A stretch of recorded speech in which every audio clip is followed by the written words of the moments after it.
बिस्मिल्लाहिर्रहमानिर्रहीम, अस्सलाम वालेकुम, वेलकम टू क्विक रिव्यू। और क्विक रिव्यू में बात करते हैं जी करंट अफेयर्स की, और करंट अफेयर्स में बात करते हैं senate election process in Pakistan. क्या आपने देखा कि रिसेंटली जो है वो सेनेट के इलेक्शंस हुए हैं और इनका क्या प्रोसेस है, इसको थोड़ा सा जानने की कोशिश करते हैं। तो देखिए, जो इलेक्शंस हुए हैं ये हुए 2 अप्रैल को, यानी कि 2 दिन पहले जो है ये 2 अप्रैल 2024 को इलेक्शंस हुए और 52 सीट्स के ऊपर 100 में से जो है इलेक्शंस हुए, यानी कि 100 टोटल सीट्स हैं और उन 100 सीट्स में से 52 जो सीट्स हैं वो खाली हो चुकी थी, तो उनके ऊपर जो है वो ये इलेक्शंस हुए हैं। और उसमें भी आपको पता है कि खैबर पख्तूनख्वा के इलेक्शंस नहीं हुए और वहाँ पे इलेक्शन कमीशन को कुछ प्रॉब्लम हो गया, तो उन्होंने कहा रिजर्व सीट्स क्योंकि आपने नहीं दी हुई अपोजिशन को, स्पीकर साहब ने इनकार किया था, तो उस वजह से वो इलेक्शंस नहीं हुए। तो अभी फिलहाल कंप्लीट नहीं हुई हैं सारी सीट्स। तो आगे बढ़ने से पहले सबसे पहले ये समझिए कि ये क्या प्रोसेस है। देखिए, पाकिस्तान जो है वो 1973 का जो कॉन्स्टिट्यूशन है, 1973 का जो आइन है, वो क्या कहता है कि पाकिस्तान एक वफाकी, ठीक है जी, प्लस पाकिस्तान जो है वो एक पार्लिमानी रियासत है। ठीक है जी, पार्लिमानी रियासत है, या पाकिस्तान की पार्लियामेंट है। तो जो पाकिस्तान की पार्लियामेंट है, उस पार्लियामेंट के 2 हाउसेज हैं, एक अपर हाउस है और एक लोअर हाउस है। जो अपर हाउस है, ठीक है जी, उस अपर हाउस को हम कहते हैं सेनेट, और जो लोअर हाउस है उसे हम कहते हैं कौमी असम्बली।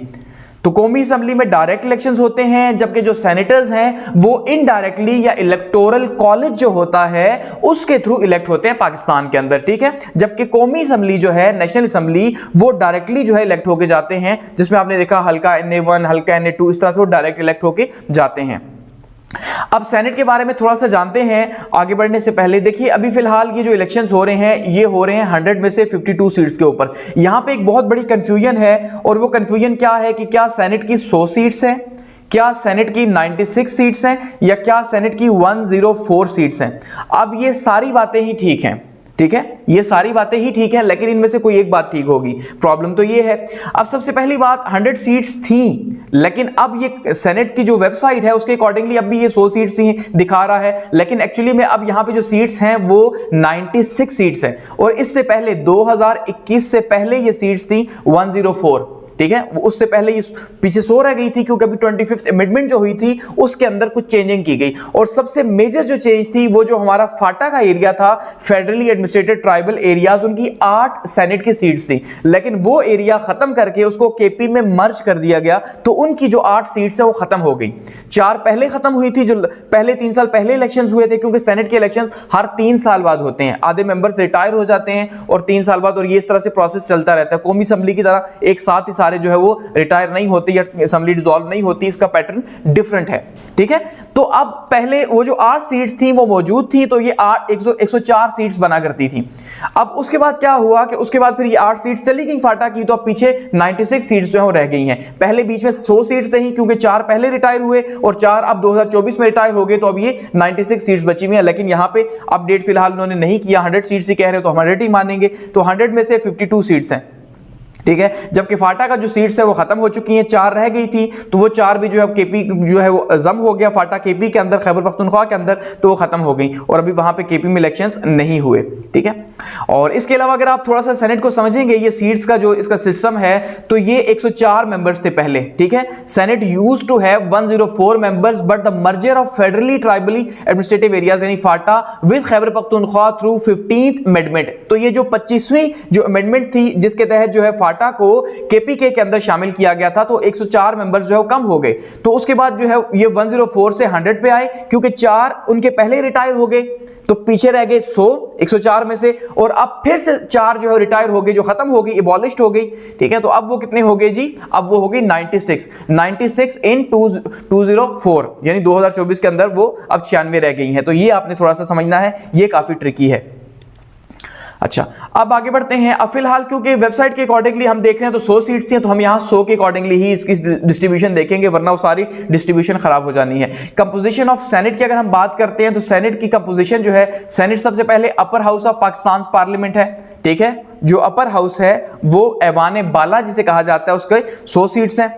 अच्छा, ये नेशनल असेंबली की तरह सेनेट के जो मेंबर्स हैं वो डायरेक्टली इलेक्ट नहीं होते, बल्कि ये इनडायरेक्टली इलेक्ट होते हैं, नॉट डायरेक्टली इलेक्टेड, ये बात आपको पता होनी चाहिए। ठीक है, अच्छा, ड्यूरेशन एंड स्ट्रिगर्ड इलेक्शंस की बात करते हैं, तो ड्यूरेशन क्या है जी, एक सेनेटर की जो ड्यूरेशन है वो 6 साल की है।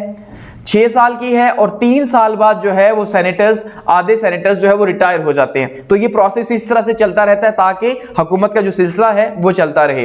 Half of the senate members retired after completing there term, ठीक है, कि वो जब उनकी 6 साल की टर्म कंप्लीट होती है आधे मेंबर्स की, ये बना हुआ इस तरह का है, तो वो रिटायर हो जाते हैं। अच्छा, रिप्रेजेंटेशन की बात करते हैं, ये आपने काफी इंपॉर्टेंट है जो समझना है। Each province sent a specific number of senators members to the senate, के हर प्रोविंस से जो है कुछ खास तनासुब से जो है वो मेंबर्स आते हैं यहाँ पे। जो जनरल सीट्स है हर सूबे की वो हैं 14 सीट्स।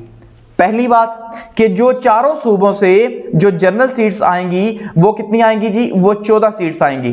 टेक्नोक्रेट की जो सीट्स आएंगी वो 4 सीट्स आएंगी हर प्रोविंस से, ठीक है, जो एक्सपर्ट है, जो टेक्नोक्रेट है, जो स्पेसिफिकली लेके आते हैं बिना इलेक्शंस के, ठीक है, जो पार्टीज है वो करती हैं रिकमेंड उनको।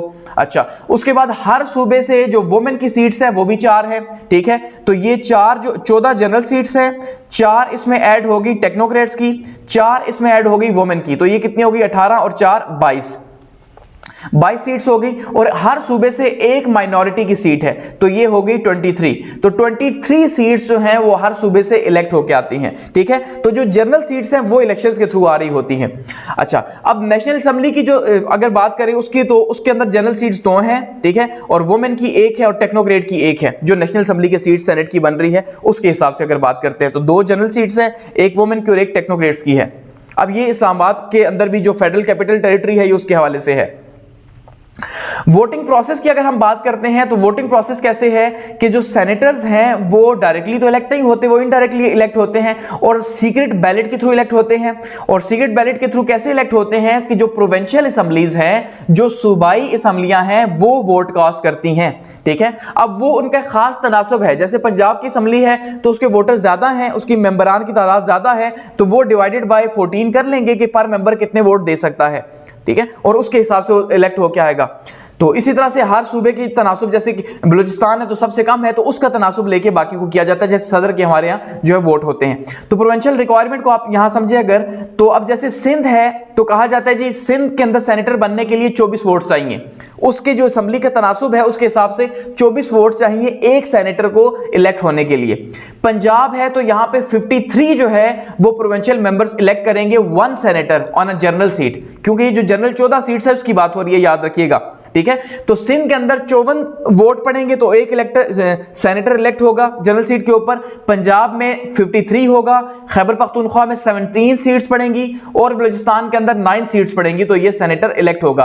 तो यूं जो है वो सेनेटर इलेक्ट होता है। हर सूबे के तनासुब के हिसाब से उसके मेंबर्स को डिवाइड कर लिया जाता है कि भाई कितने मेंबर्स यहां से वोट देंगे तो एक सेनेटर बनेगा, और ये 14 जनरल सीट्स जो हैं उसके लिए इलेक्शंस होते हैं। अच्छा, और फेडरल ट्राइबल एडमिनिस्ट्रेटिव एरियाज जो है अगर इसकी बात की जाए तो अब ये खत्म हो चुका। पहले इसका इलेक्टोरल कॉलेज नेशनल असेंबली था, ठीक है। नेशनल असेंबली के 11 मेंबर्स जो हैं वो एक सेनेटर को चूज किया करते थे फाटा से पहले, ठीक है, 25th अमेंडमेंट से पहले, और 8 सेनेटर्स वहां के थे। लेकिन अब ये खत्म हो चुके हैं, 4 पहले खत्म हुए 2021 से पहले, और अब 2024 में 4 खत्म हो गए, तो ये चारों खत्म हो गए।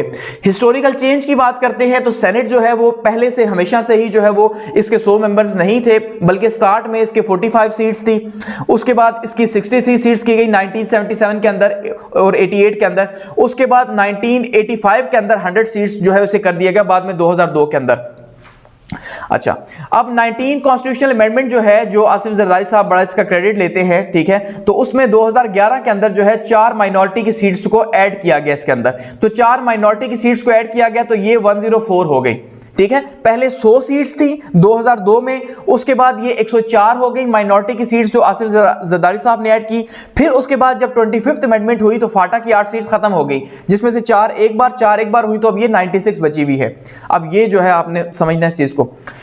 Latest senate elections in Pakistan की अगर हम बात करते हैं तो अभी जो इलेक्शंस हुए हैं 2024 के अंदर, ये 2 अप्रैल को हुए। सबसे पहली बात तो ये है, और इसमें जो है वो रूलिंग कोलिजन जो है पाकिस्तान पीपल्स पार्टी PMLN और PPP जो है, इन्होंने मिलकर जो है वो वोट सिक्योर किया, उन्होंने कामयाबी हासिल की है, ठीक है। और इन्होंने जो है वो 18 सीट्स पे जो है आप ये कह सकते हैं कुलियन ने 19 सीट्स में से कामयाबी हासिल किया। तो उसका मतलब एक ही सीट बाहर गई है, तो ये सारी सीट्स जीत चुके हैं। और खैबर पख्तूनख्वा में इलेक्शंस नहीं हुए क्योंकि वहां पे जो है सेनेटर जो स्पीकर जो थे उन्होंने जो स्पेशल सीट्स थी अपोजिशन को देने से इनकार किया था, क्योंकि आपको पता है कि कौमी असम्बली के अंदर भी इश्यूज चल रहे हैं, वहां पे पीटीआई को नहीं दी गई तो पीटीआई ने वहां पे उन्हें नहीं दी। तो उसी वजह से जो इलेक्शन कमीशन है, इलेक्शन कमीशन ने कौमी असम्बली के अंदर तो नहीं देखा क्या हुआ, लेकिन वहां पे उसे जो है वो प्रॉब्लम हुई, उसने कहा कि भाई हम यहां पे इलेक्शंस नहीं करवाएंगे फिलहाल। तो ये हमारे पास रिसेंट जो है वो उसकी अपडेट आ रही है।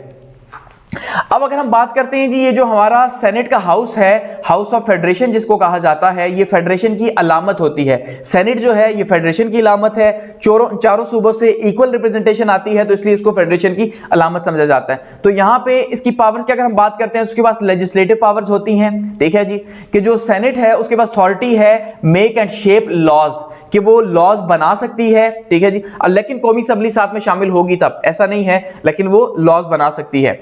इसी तरह से एक्टिवली पार्टिसिपेट करेंगे डिबेट के अंदर, बिल पास के अंदर, तो इनका रोल होता है, ठीक है, इनका जो लेजिस्लेटिव रोल है वो मौजूद होता है। अकाउंटेबिलिटी एंड ओवरसाइट करते हैं ये जो सेनेटर है, वो क्या करते हैं जी, चेक एंड बैलेंस रखते हैं गवर्नमेंट के ऊपर, नेशनल असेंबली के ऊपर, जो कमेटीज बनी हुई हैं उनके ऊपर, और एग्जीक्यूटिव ब्रांच जो है उसके ऊपर कि भाई वहां पे क्या हो रहा है, ठीक है। सिक्योरिटाइज करते हैं एक्शंस को एग्जीक्यूटिव ब्रांच के और इंश्योर करते हैं ट्रांसपेरेंसी और अकाउंटेबिलिटी को, ठीक है। और कमेटीज बनी हुई होती हैं सेनेट के अंदर, तो कमेटीज के अंदर मेंबर्स को बुलाया जाता है, इदारों के सरबराहान को बुलाया जाता है, वो वहां पे जवाब देते हैं कि भाई क्या हो रहा है, कैसे हो रहा है, किस तरह से हो रहा है। तो ये चीजों को जो है वो लुक ओवर कर रहे होते हैं। हम जैसे देखते हैं ना ओवरसाइट, जो हम नेशनल असेंबली की देखते हैं वही काम ये भी कर रहे होते हैं।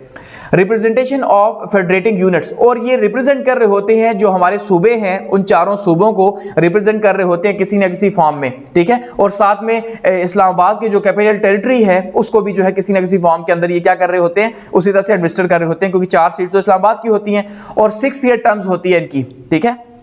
और ये कंटिन्यू चैम्बर होता है, ऐसा नहीं है कि एक बार ही सारी सीट्स खाली होगी और दोबारा से आ गया, तो ये इस तरह से जो है वो इसका सिलसिला चलता है। तो ये हमारे पास सेनेट की पावर्स हैं और ये सेनेट के इलेक्शन से मुतालिक हमने कुछ जाना, ठीक है। Thanks for watching.